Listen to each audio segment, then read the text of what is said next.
Good afternoon, scholars, and welcome back to the Restricted Collection, a podcast about tabletop games. I'm your host, the head librarian, Chad, and today we're doing the second Arkham newspaper, specifically the Arkham Aflame.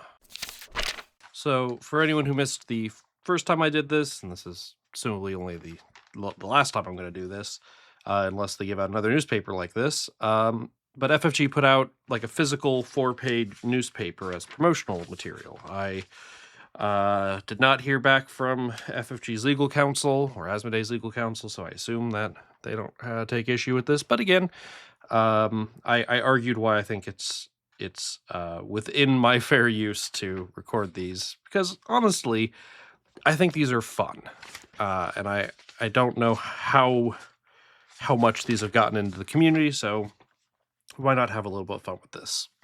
And then this is, as I said, the Arkham Aflame edition. So this is in and around or before the events of the Brethren of Ash campaign. The Arkham Advertiser, your daily news source serving Arkham, Kingsport, and the Miskatonic River Valley. 4 pages, Arkham, Massachusetts, early edition. Costs 5 cents. Weather forecast. Today, unusual warmth and wind. Tomorrow, inclement. There is rare lunar light. In sporting news, regarding table tennis, the Miskatonic League begins, and the Bears versus Goats tonight. I don't know if that's relating to table tennis or to a different thing, but Arkham Aflame. Rash of fires has fire and police departments on the hop. A series of fires has strained the resources of the Arkham Fire and Police Departments. Citizens are demanding answers. While these incidents are a sad fact of urban life, especially during Arkham's recovery from the past 6 months, the incredible increase in recent days has distressed and disturbed Arkhamites. Catalog of Tragedy. 4 serious fires have broken out in the last 3 days alone. This past week, flames engulfed the River Docks warehouses owned by the dry goods firm of Scroop & Sons. The fire spread so quickly that by the time fire engines arrived on the scene, little could be done beyond ensuring that the flames did not leap across rooftops to neighboring warehouses. Prompt action averted a catastrophe that could have swept the district, but Mr. Scroop had nothing left of their property but charred ruins. The following day, a second fire broke out in the Barbary Manor apartment building in Northside, and the third lit up the Prize Catch Dinner in Rivertown. The Barbary Manor, astute readers will have surmised, is a typical Northside tenement hiding behind a grand name. The flames originated in its basement early in the evening, then climbing the other floors rapidly. Its spread undoubtedly aided by the insalubrious conditions the district is well known for. Police offered their assistance to firefighters in evacuating the stricken building, and their combined efforts ensured that the evening was not marked by a large-scale tragedy. Even so, 2 residents of the top floor lost their lives, Robert O'Brien and Gary Torres, both factory workers. The Prize Catch Diner has been something of a Rivertown institution for over 20 years. A blaze erupted in its kitchen shortly after closing time, even as the Barbary Manor conflagration was still being brought under control. It is fortunate that no one was on the premises. The combination of grease-streaked walls and drums of cooking oil proved to be explosive, and it is fortunate that the... continued on page 2. Diner is isolated from other buildings from its position in a street intersection and the presence of the railway to the rear. By the time the overworked fire brigade arrived on the scene, little remained to mark what had once been a popular haunt. Finally, last night, the stately residence of the ship over Ezekiel Harrington and his family lost its east wing to the 4th and final blaze. Quick action doused the fire with little losses. Arkham can rest easy that it did not lose one of its more prominent scions. Accident or worse. Can the Arkham Advertiser attribute so many fires to misadventure? Interviewed at the scene of the Barbary Manor blaze, heroic officer Tommy Muldoon said, "Whoever is doing this must be stopped." However, his superiors have subsequently refused to collaborate that arson is suspected. In every case, the presence of flammable materials does make unfortunate happenstance a plausible scenario. Arkham residents are reminded to store all such products safely. I also should note that the picture on the front cover, which takes up a good chunk of the page of a fiery building, has the caption "Bad Luck or Firebugs" underneath. Criminality rampant. Streets deemed no longer safe. Citizens demand action. The apparent rise of violent crime in Arkham has residents demanding action from authorities, while it has yet to be determined if the fires that have been plaguing Arkham, see headline, are the result of arson. The increased frequency of other criminal activities is undeniable. Police have released details of 2 new incidents in the last 24 hours, with appeals to the public for any information to aid their investigations. Waterfront horror. Shortly after dawn, workers on the early shift were shocked by the discovery of a man's body in an alleyway between 2 fish packing plants.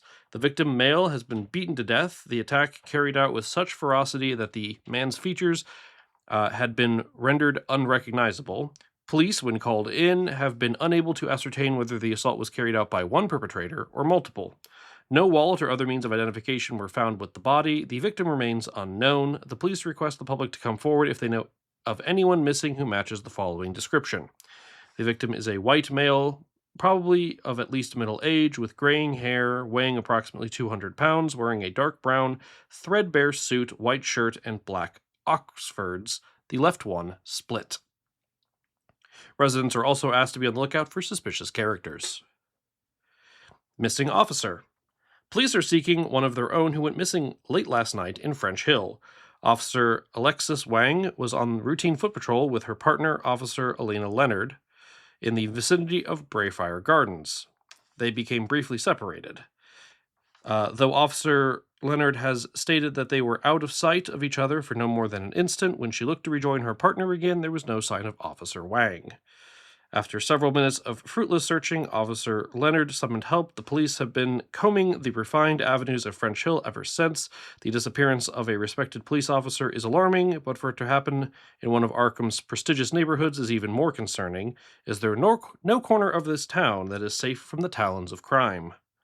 This paper collaborates with the police in asking anyone with information to step forward. Citizens demand action be taken to curb the rising tide of lawlessness. Interesting, it's another, in the previous paper, Brayfire Gardens was mentioned and was part of the goings-on. Arkham is on the go. City faces bumps in the name of progress. What a difference 6 months can make. A mere half a year ago, Arkham faced the greatest crisis in its history. A flood of unprecedented magnitude devastated lives, homes, and businesses. There were some, though not this paper, that declared the city could not recover, and that it was time to accept that any attempt at reconstruction would simply be throwing good money after bad. Arkham and its brave citizens have proven the naysayers wrong. Thanks to local pluck and a very different kind of flood, a flood of money from outside investors, Arkham has resumed its march forward and is better than ever. Jobs from new industries are booming, entertainment is at an all-time high, Arkham has shucked off old-fashioned and is ready for a change. It is true that old problems persist, new ones arise, but no great project worth doing is without its challenges. The can-do spirit of Arkhamites has never been more apparent. The future looks bright for Arkham. Prohibition. Is it working? Waterfront District faces increased crime. Once more, questions have risen about the wisdom of the 18th Amendment and the Volstead Act. While this paper hopes that no one can doubt the beneficial intent of prohibition, its impact on our community remains a subject of debate, one that has increased in urgency. The records of arrests in the Waterfront District show a marked increase since the act has been enforced by police. Those numbers continue to climb. The increase in violent crime is especially alarming. While women's groups who support prohibition in Arkham attest to their husbands choosing to come home after work and their wages staying at the hearth rather than being spent at the bar, others argue that the act has only brought new kinds of deadly crime to otherwise sleepy districts in Arkham. The commonplace assumption is that organized gangs of bootleggers are operating in the area, expanding their reach from larger Massachusetts cities, and those gangs are becoming bolder. While Arkhamites feel the threat on their streets, the perception that our community is less safe has not impacted choices by our government or the collective voice of the people. Thus, the battle for the soul of Arkham proceeds on multiple fronts. The debate over prohibition will not be resolved anytime soon.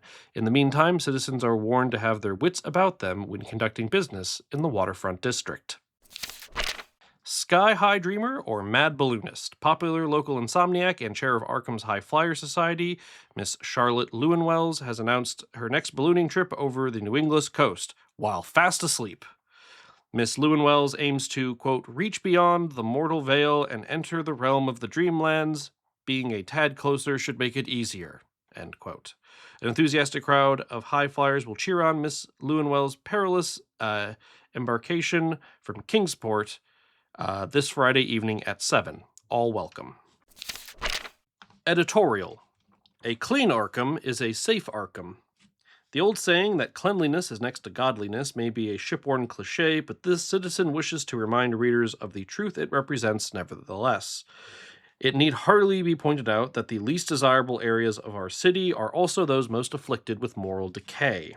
Easttown comes to mind, doesn't it? And rightly so, yet Velma's Diner, doubtful as its clientele often is, has nevertheless been a beacon of the virtues of hard work in the district and the city as a whole.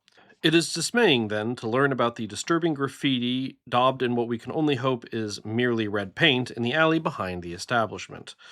Let us further hope that this disrespectful filth is not an omen of things to come for Velma's Diner and for those whom it serves.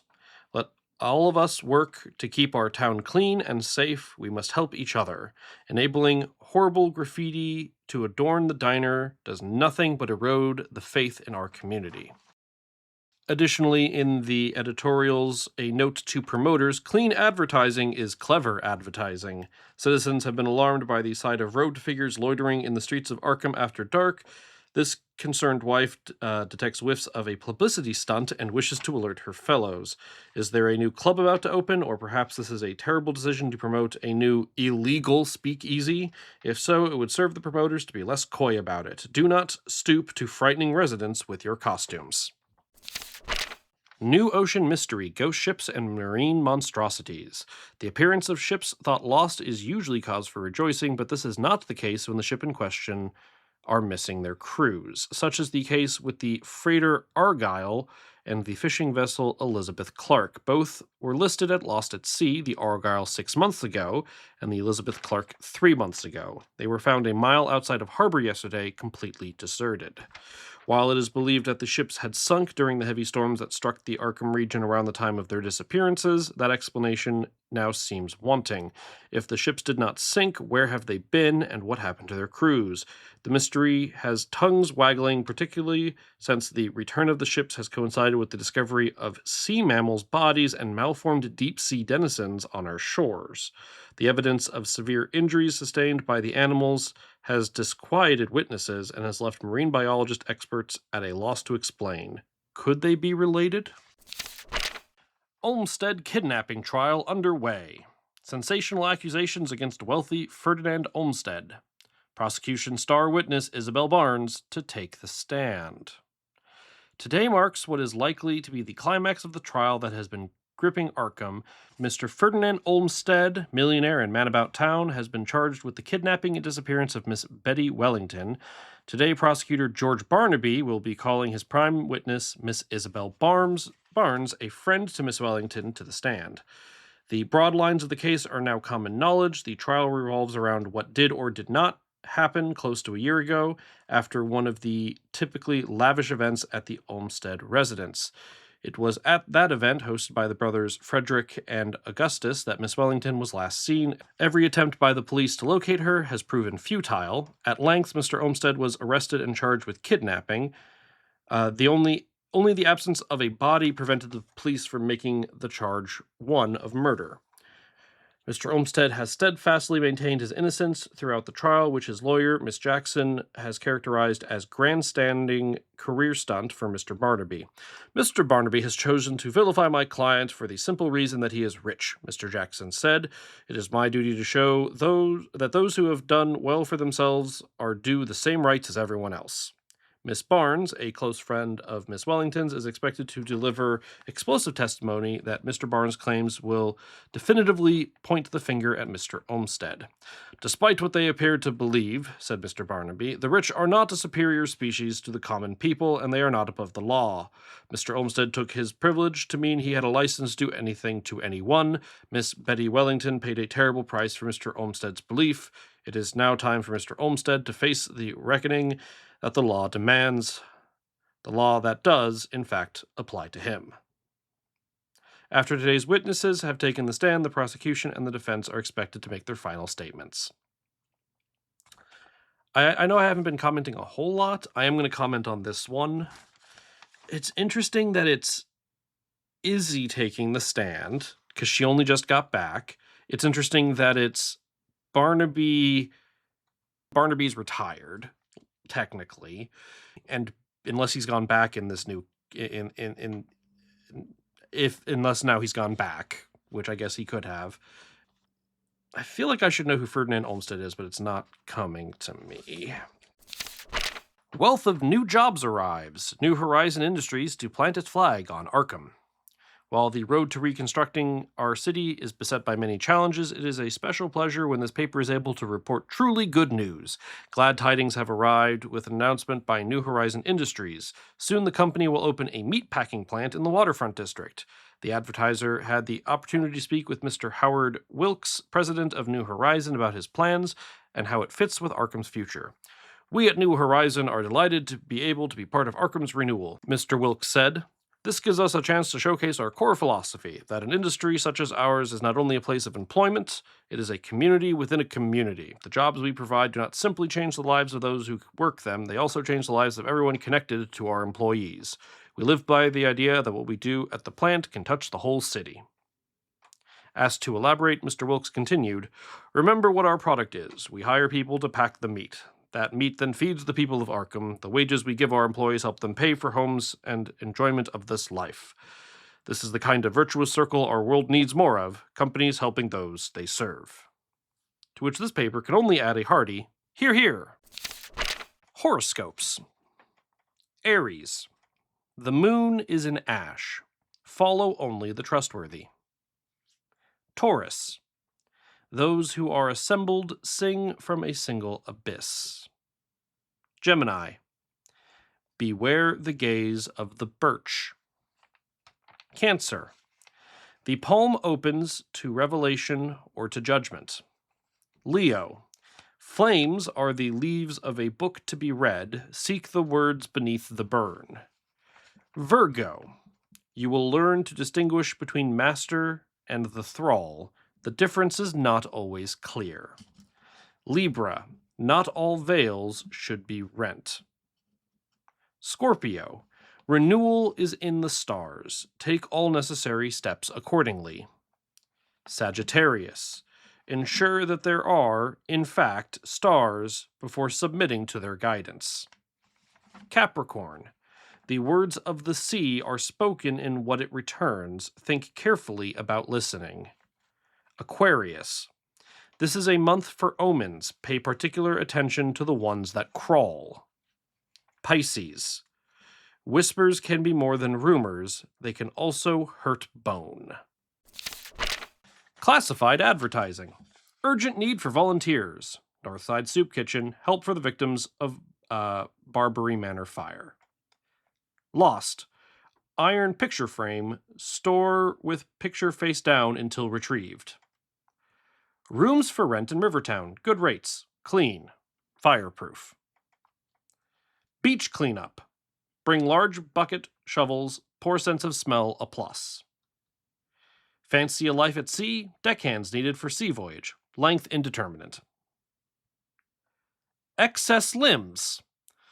Arms and legs sought, prosthetic or spare. For legitimate medical research purposes, ask for a William near St. Mary's Hospital.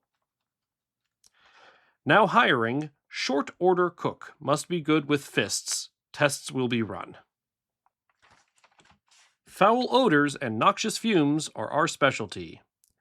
Battery Cleaners, Easttown. Are you double-jointed? Community theater seeking actors. Found. Iron picture frame. Unable to keep off bedroom wall. Missed connections.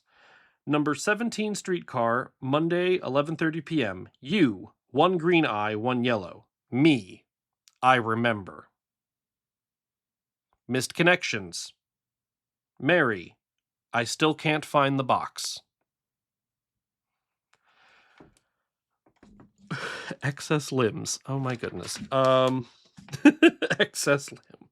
Indeterminate sea voyage, things being thrown up by the sea that need to be cleaned up is a reoccurring thing. The picture frame, store with picture face down until retrieved.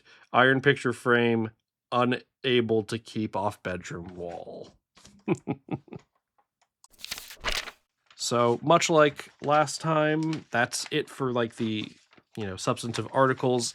I'm going to go through all of the in-universe advertisements, and then I'll go through the, out of fairness, this is a promotion for Arkham. I'll go through and mention also their actual advertisements. So on the front page in the bottom corner, there's an ad for Schaffner's. Stay safe with Schaffner's. Everything you think you'll need, all under one roof. Schaffner's General Store.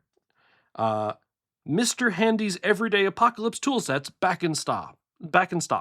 You can never be too prepared. Mr. Handy's Everyday Apocalypse tool set.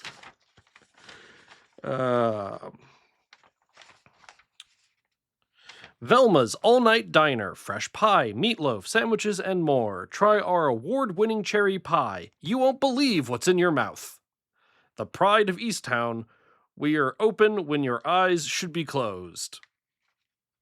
Full disclosure, listener, the line, "You won't believe what's in your mouth," took me a few times to record with a straight face.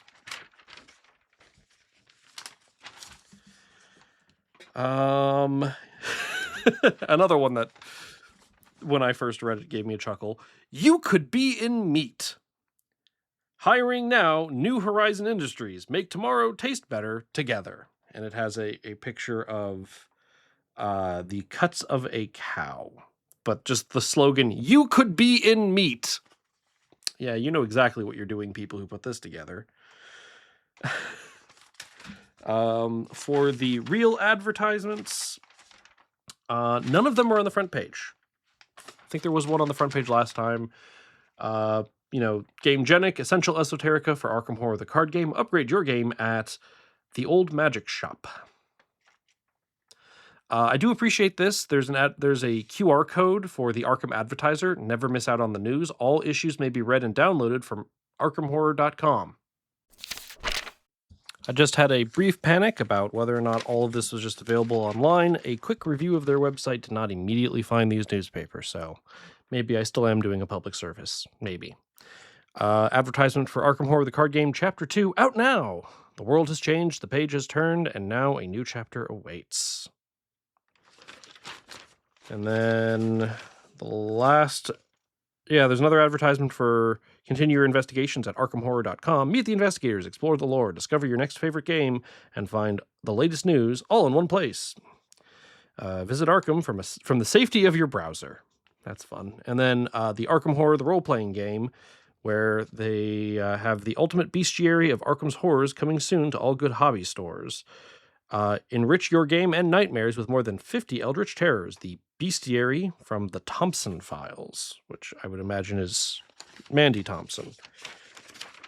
So again, if I, mentally stick all of the advertisements, both real and fake, onto one page, yeah, it's about one of the 4 pages worth of stuff are these real/fake advertisements, but that still means that there's 3 whole pages here of, again, just lore, just world building. We've got mentions of Tommy Muldoon, Izzy, Barnaby, some prominent businessmen in town, some explanation about the mob stuff. It's neat. I think this is neat. So I also hope that, anyone who's listened this far into it, also you find this neat. Maybe these are, if I find out that these are available online, I'll try to link to them. But in the meantime, at least they're available in some form. And with that, I'm going to put this entry back. I've got both of these newspapers in just like a little, like those full page sleeves. I can just slip these in and, store them, because it's like, I want to keep these, but I don't know where to put them nicely. Regardless, if you want to get in contact with me about anything I've said, feel free to reach out to me at therestrictedcollection@gmail.com. Otherwise, you can find me around as Head Librarian Chad. Thanks for listening.